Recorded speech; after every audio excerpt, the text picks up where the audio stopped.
Hello everyone and welcome to Easy Electrical YouTube channel. So as we all know that we are running a previous year solution series for those people who are presently doing diploma and are in the fourth sem. So today we are solving the paper of Applied and Digital Electronics for the 2019 paper. So you might have been knowing, if you are following us, that SSC JEE is one of the prestigious exams that are conducted in the diploma level, and Easy Electrical is providing an online coaching for the SSC JEE course. And if you are interested and want to join our course, so you can contact directly at 833 506 7725 or WhatsApp us in this number. We will get in touch with you. So coming to the next part, that is in our question series, you can see in the 2019 paper, coming to the first question, that is in the applied and digital electronics part. Okay, so the first question here is, for a class B operation, the collector current flows for. So you might have been knowing that there are three types of operations. We all know, that is one is called as the class A type operation of the amplifier, another is called as the class B type operation of the amplifier, another is called as the class C type operation of the amplifier. Now what is a class A type operation? Where the output and the input have the same wave nature. That means if the input we are having a full wave in this format, then the output will also have the similar waves. Okay, now class B amplifier, we are getting what? Generally, if we are having a positive sine wave like this, so the positive part only on one half will be present in the output. This is the input side of the amplifier and this is the output side of the amplifier. Now in a class C amplifier, what we are having generally, which is slightly less, if this is the sine wave, the slightly less than the half. Okay, suppose this is the half, this is the pi by 2 portion. Okay, and this is the pi portion, so slightly less than that of the half cycle in the case of a class C amplifier. So out of all the options, what is correct? It is half the cycle. Okay, the collector current flows only in the half of the cycle. Why? Because you all know that the collector current is basically our output section, and as we have observed from this comparison, that in case of an amplifier, this is basically class B amplifier, the output waveform is actually the positive half. That means only a half cycle is getting converted. Now coming to the next question, you might have been knowing what is JFET. JFET is nothing but junction field effect transistor. You all know JFET full form is junction field effect transistor. Now it is a voltage control device, current control device. Low input resistance is always forward biased. As we all know that JFET is basically a voltage controlled device. Now if somebody asks, then what is a current control device? What is an example of a current control device? We all know that BJT is an example of a current controlled device. Nowadays the use of JFET has increased and it is dominating over the BJT. Now coming to the third question, the Wien bridge oscillator is useful at. Okay, so this Wien bridge oscillator, you all know that it is useful for at the low frequencies, generally from 10 Hz to 1 megahertz. From 10 Hz to 1 megahertz, this is the range in which the Wien bridges or Wien bridge oscillator is basically used. You all know that oscillator is the only circuit where we use positive feedback. In an amplifier, there are two types of feedbacks. That is, one is called as a negative feedback and one is called as a positive feedback. We will get in the later section also. So a Wien bridge oscillator is basically a positive feedback amplifier, and this W we can remember in this fashion, that W is basically representation of similar type omega, and omega is nothing but our frequency. Omega is nothing but our frequency. So here the other points generally cancel out, but in these 2 points you have to keep in mind that up to 1 megahertz we can use the Wien bridge oscillator, not beyond that. Now coming to the next question. So negative feedback does not improve. Negative feedback does not improve. So what is the negative feedback? Suppose in any system, okay, any system, if we say an amplifier, okay, uh, if we say an amplifier like this, so there is an input in the amplifier and there is an output from the amplifier. Now if the output of the amplifier is taken as a feedback, as through a feedback, okay, through a feedback, and it is fed back into the input for the comparison purpose, if we use in this manner. Now if suppose the input sine wave is in this nature and the feedback whichever is there is generating the similar output as that of the input, if these two inputs, that is input to the amplifier and output to the feedback, if they are having the same phase, that means the feedback is actually creating 180-degree phase shift. Phase shift is created by what? Feedback. Then it is, we call it as a positive feedback amplifier. If it is opposite like this, then we call it as a negative feedback amplifier. So in the coming discussions, we will know that the distortions are generally reduced in the negative feedback amplifier. The stability of the voltage gain is improved. The power bandwidth is also improved, but the output offset voltage does not have any improvement in case of a negative feedback. So C, option C will be the correct answer. Now coming to the next question, which of the following circuit is an AF oscillator? Now we all know AF means audio frequency oscillator. So out of all the options, phase shift oscillator is the correct option. So here you can you can check through these oscillators also. You'll have some short questions from coming from these 3 points as well. Okay, so coming to the next question, a half adder circuit is constructed by using, okay, a half adder circuit. How do we construct a half adder circuit? You basically know that in a half adder circuit there is two inputs. Suppose A and B are two inputs, and there is an output. We call it as sum and carry. Now sum is basically is represented as A XOR B.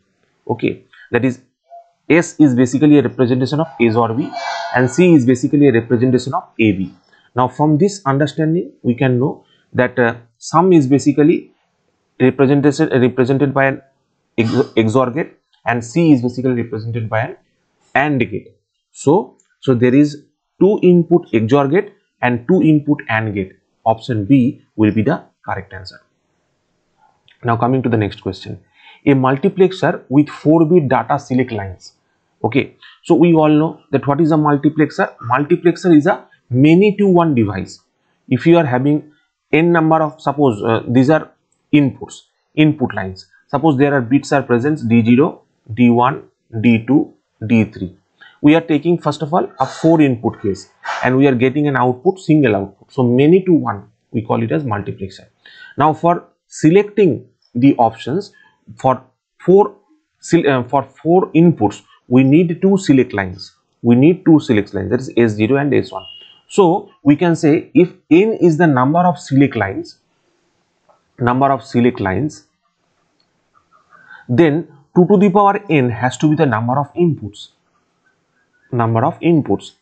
And we all know output is always 1. So from this understanding, it is saying that 4 bits data select line. So 4-bit data select line means 4-bit data select line means 2 to the power 4, that is 16 number of inputs must be present. So the multiplexer is a 16:1 multiplexer. So from this understanding, we can get that the multiplexer that we have to use is 16:1 multiplexer. Now coming to the next question, here you can see that which of the following is a 4-bit combination is invalid for BCD. BCD full form we all know, it is a binary coded decimal. The full form is binary coded decimal. So binary coded decimal, here what we are using, we are basically using 2 bits 0 and 1, and to represent the decimal numbers from 0 to 0, 1, 2, 3, 4, 5, 6, 7, 8, 9. So to represent up to the numbers of 0 to 9, that is decimal numbers, we are using the binary digits 0 and 1. So if you can check in this case, just apply simply 8421 method, you will get from this is 5, from this you will get this is 10, this is you can get, just add the numbers. See here 8, that means 8 means here 0, 4 that means 4, 1 that is 1. Whenever you find 1 in any of the bit positions, just add those numbers. Okay, now from this understanding we can get this is 9, and here we can get number 3.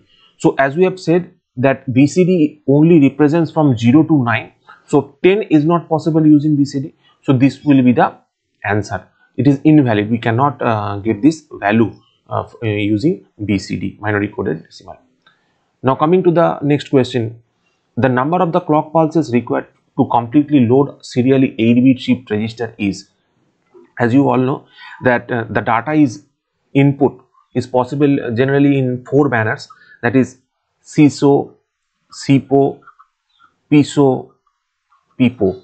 That means serial in, serial out, serial in, parallel out, parallel in, serial out, and parallel in, parallel out. The input and output of the data can be represented in the four manner. If the data is that output is available in serial output fashion, so in that case we need, for every output we need a pulse. So the clock pulse number will be 8. 8 will be the correct answer. Now coming to the next question, when a flip-flop is said to be transparent, when we say a flip-flop is transparent, that means when the output of the flip-flop, follows that of the input. That means suppose if we have a flip-flop here, whatever input we are giving and that the similar output we are getting, that means this is nothing but a transparent system. There is no need, in another way we can say there is no need. So whenever we see that the input and the output in the output follows the input, we can say that output follows the input. In that case we can write the we can say this, that the flip-flop is behaving as a transparent. Now coming to the next question, the practical use of the binary weighted digital to analog converter is limited to. So binary weighted R2R ladder, if you see, in that case you will find that only 4-bit DA converters we can use. Up to this point we can use. Now coming to the next question, a TTL circuit with totem pole output has high input impedance, low input impedance, very high output impedance, or any of the above. So from this, low output impedance will be the correct answer. So for a TTL circuit, totem pole output has to be a low output impedance. Now coming to the 1 or 2 liner questions that they are asking. First they have asked one simple question is, why FATE is a unipolar device? So we all know that in case of FATE we are basically having only single carrier. That is the current conduction is basically done, current conduction is either done by electrons or by holes, not by both. That is the reason why we call it FATE as an unipolar device. Now if we consider BJT, in that case generally current conduction is carried out by both electron as well as hole. So that is why we say BJT is a bipolar device. The full form of BJT is bipolar junction transistor. Now coming to the next question, what is a crossover distortion? Now simply you understand this point, that whenever any amplifier we are taking, if the output, suppose if the input to a system is suppose in the sinusoidal manner, this is the input to a system. Now the corresponding output, if we are getting something like this, that means like this. If we are getting something like this, what it does represent? It represents that there is a initial and that there is a switching off of the transistor well before and turning on of the transistor well after the event. That means first of all we need to understand crossover distortion is basically observed in push-pull type. pull type amplifier.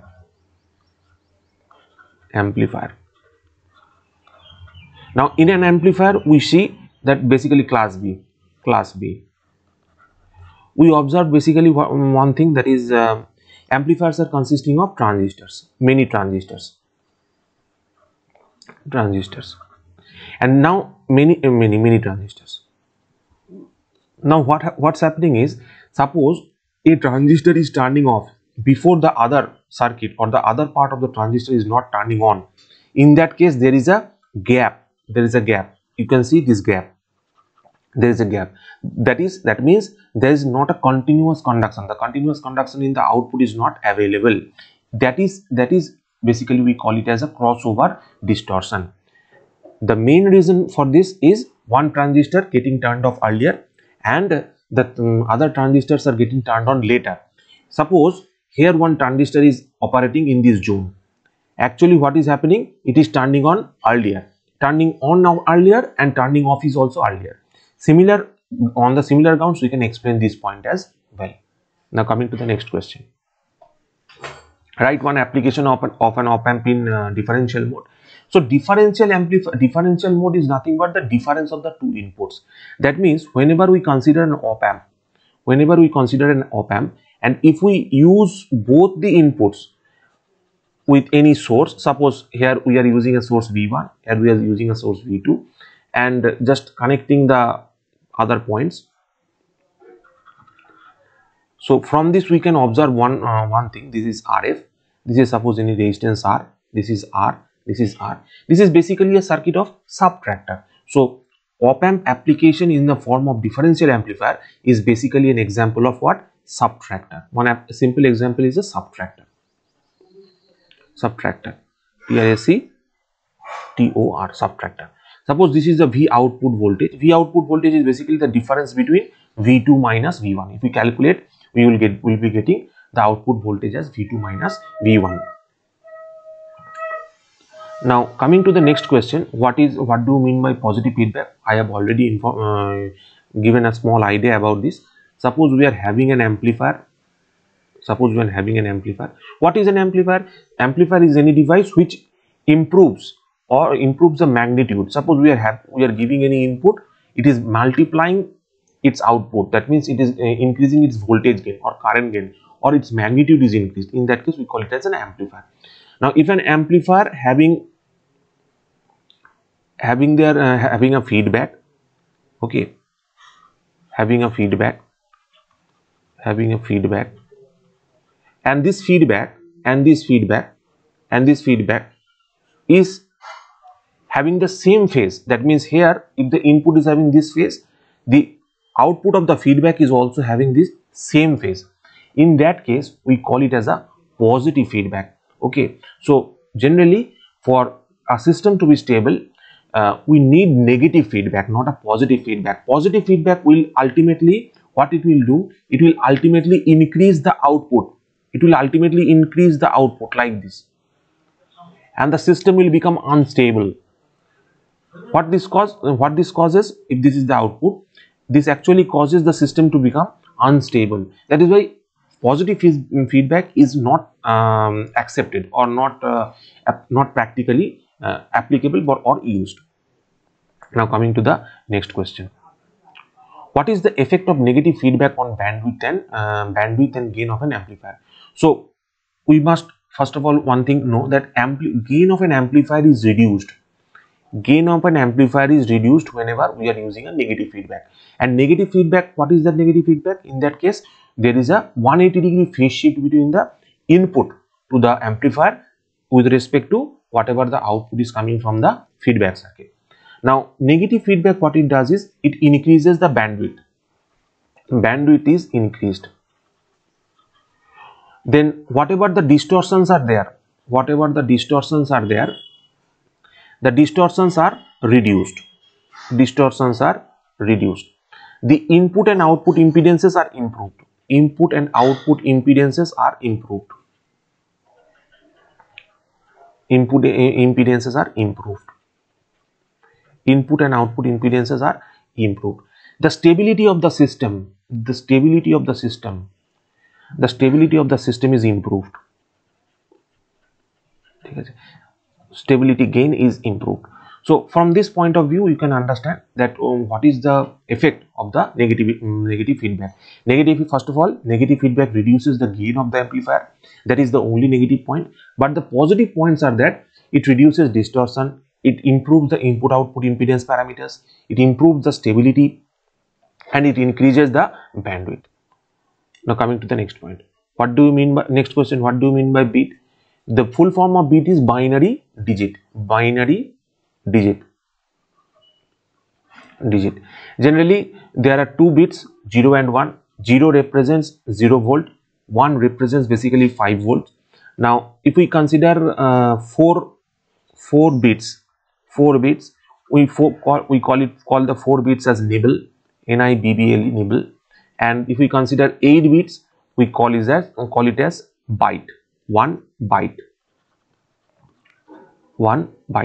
So we all know after that, if from 1 byte we can go to 1 kilobyte, 1 megabyte, 1 gigabyte, you all know that, 1 terabyte. So this is the memory hierarchy. Now coming to the next question, what all gates are called as universal gates? So universal gates are basically two types, that is NAND gate and NOR gate. Now to represent NAND gate and NOR gate, you just keep this thing in mind. Just spell it in this manner. NAND is nothing but a not and. NAND is nothing but a not and. How it is? Suppose the AND gate is represented like this, D gate represented like this. This is AND gate, but it is not AND. That means here we have to put a bubble here. So suppose A and B are the input here, so the output will be AND. AND is a logical multiplication. So logical multiplication is AB. Now NAND means bar of AB. Okay. Now similar grounds, if we understand OR, NOR, that means not OR. OR is basically represented in this manner. So not OR, a bubble is placed.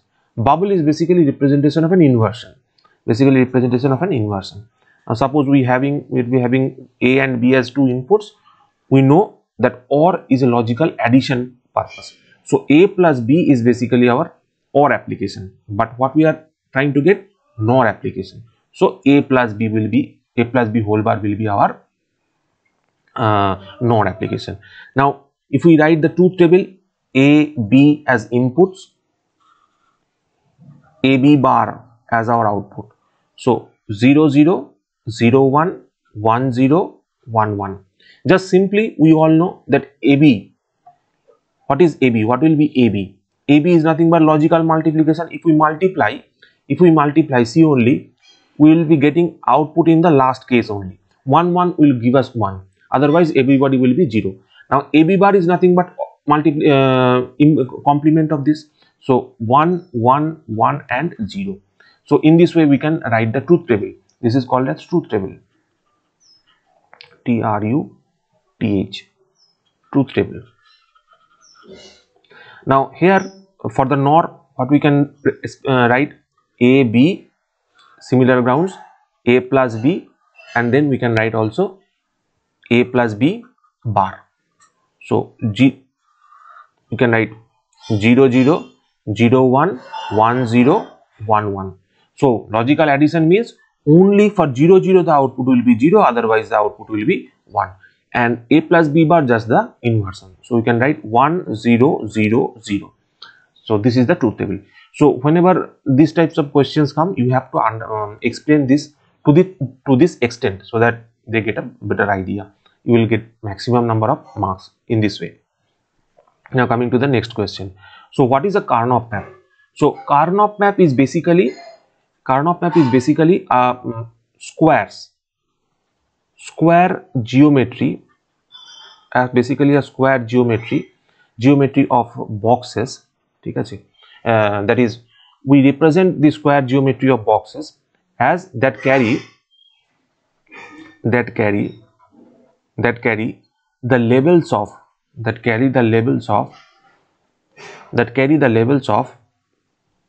the logic variable, logic variable that carry the levels of the logic variables in both normal and complemented form. Now Karnaugh, why Karnaugh map is used? The basic use of Karnaugh map is that in Boolean algebra there is huge amount of calculations are required, or huge amount of bigger circuits are required. So to minimize those circuits, that is to reduction in the number of chips, number of digital circuits that are used, we use Karnaugh map. So it is basically a simplification technique. Karnaugh map is basically a simplification technique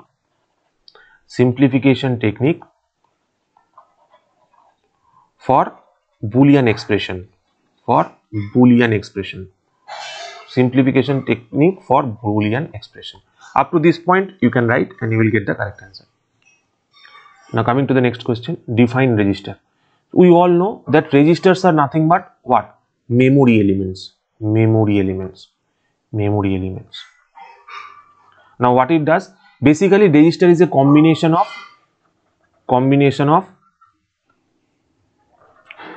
flip-flops. Suppose in a register we will be having n number of flip-flops, then we call it a n-bit register. We all know that flip-flop is the basic or the fundamental unit of any memory device. One flip-flop basically stores 1 bit of information. So if there are n number of flip-flops, it will be ultimately storing n number of data. That is why we define registers as a memory element, which is basically a combination of flip-flops. If n number of flip-flops are there, we call it as an n-bit register. Now coming to the next question. So what is the function of a clock in a mod n counter? So basically suppose we are considering a mod 6 counter, okay, mod 6 counter. That means the n value here is 6. So when we are using the clock, after application of the clock, if the clock is not applied, this will not happen. After the application of the clock, the processes start, the counting processes start.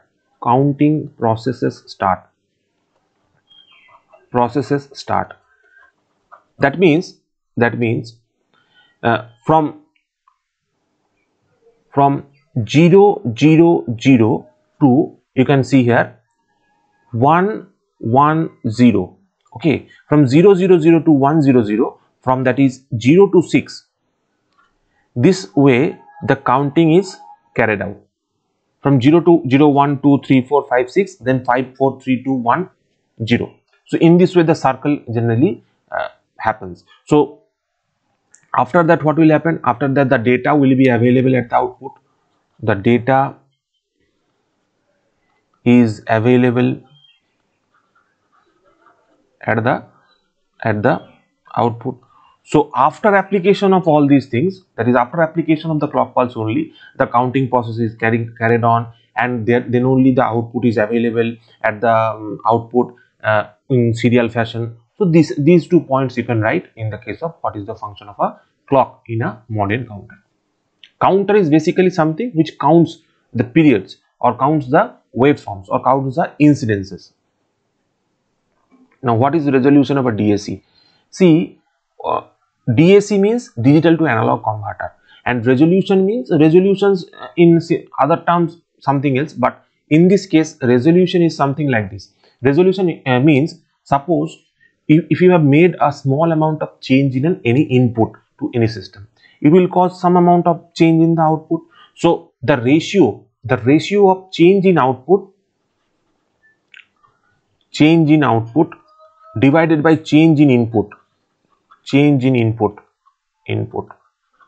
is basically termed as resolution.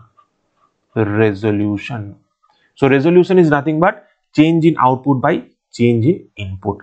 So here we can also write in this manner as step size divided by another form of representation is step size divided by full scale into 100%. That is percentage resolution. In that case, this representation is basically a percentage resolution. What is the step size? Step size is basically, suppose the LSB, least significant bit, is basically represents the step size. Okay, the least significant bit basically represents the step size of the DAC. So whenever they are asking that what is resolution, you can write like this. Or one more thing you can say, that is the number of steps. Resolution can be represented like this: 1 by the total number of steps. The total number of steps. The total number of steps is basically expressed in this manner: 2 to the power n minus 1. Okay, where n bit digital input is there, n bit digital input is used. That is where n is number of digital input. So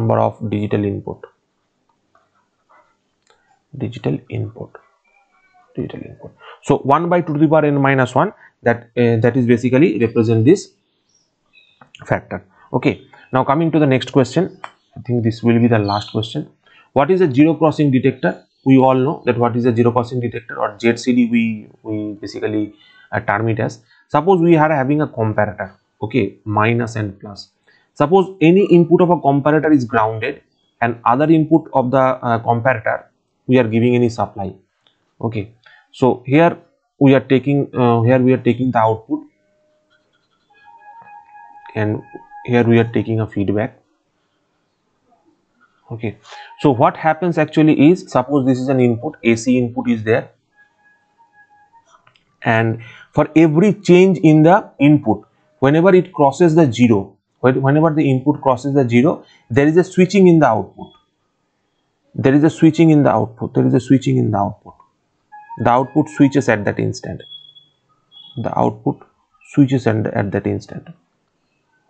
So ZCD is nothing but a zero crossing detector. That means it identifies when the zero crossing is actually happening in the system. Suppose the input here is VI. So this is basically the representation of VI. Suppose this is V0 or V output. So this is the V0. Here we are indicating the time axis. So whenever in a comparator we are what we are doing, in a comparator we are grounding one of the ports. If we are grounding one of the ports, we can do this. Actually, I have made one mistake. This part is not there. This feedback part is not there. Sorry for doing the mistake. This feedback part is not there. But here we all know that the pins are there. These two pins are basically the plus VEE and minus plus VCC and minus VE pins are there. Plus 15 volts, minus 15 volts supply is given to the op amp. That part is there. So the basic circuit is this one. This feedback part is not there. Okay, so this part is the circuit, remaining part. So if I just draw it clearly, this is the circuit. Minus, plus, here one pin is grounded. In another pin we are applying a AC voltage source, that is VI, and here we are connecting, suppose, a resistance, and from here we are taking the output. Okay, from here we are taking the output. This is plus, suppose, and this is minus. So from this discussion we can get the idea of the zero crossing detector.